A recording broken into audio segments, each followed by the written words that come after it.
안녕하세요.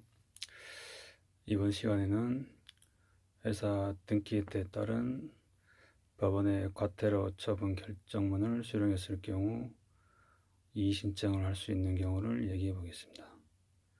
예를 들어 회사의 이사 3인이 2016년 3월 31일 임기 만료로 각 퇴임했으나 2주 내인 2016년 4월 14일까지 등기 신청을 아니하고 3년여가 지난 후인 2019년 11월 1일 등기 신청을 했다며 등기에 과태료 200만원 처분 결정을 하였습니다.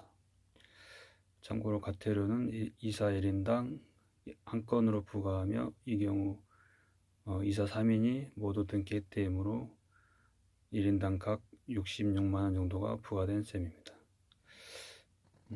그러나 법인의 대표이사 이사 감사가 임기 만료에 의해 퇴임함으로 말미암아 법률 또는 정관에 정한 인원수를 채우지 못하게 되는 경우에는 그 사람의 퇴임 등기 기간은 후임 대표이사 이사 감사의 취임일부터 기산하여야 합니다.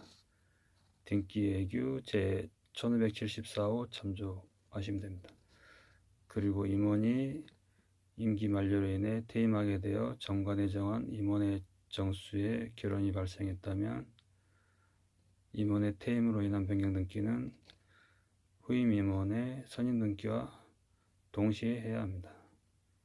상업등기설례 제1-3735 참조하시면 됩니다. 또한 이사 전원의 임기가 모두 만료되었으나 퇴임 등기가 되어 있지 않은 경우에는 그 이사들 사이에 순위 등격 구별을 하는 것이 불가능하여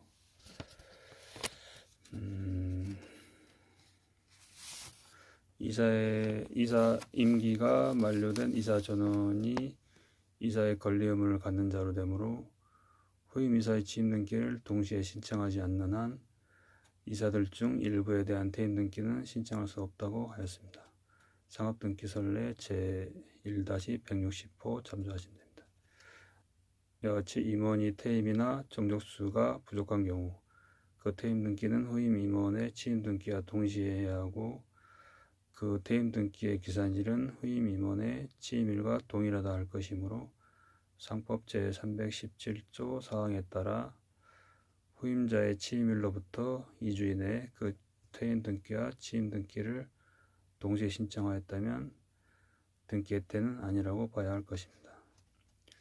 따라서 좀 전에 예를 든 회사의 경우도 자본금이 10억 이상인 회사라서 상법 제383조 1항 및 제409조 4항, 정관 제33조에 의거 최소 이사 3인, 감사 1인이 있어야 하므로 임기 만료로 인한 퇴임 등기를 하지 못하였고 후임자들의 취임일인 2019년 10월 30일로부터 2주 이내인 2019년 11월 1일 그 퇴임 등기와 취임 등기를 동시에 신청하였으므로 등기의 때는 아니라고 서류된다고 이의신청을 하여 받아들여진 경우가 있었습니다.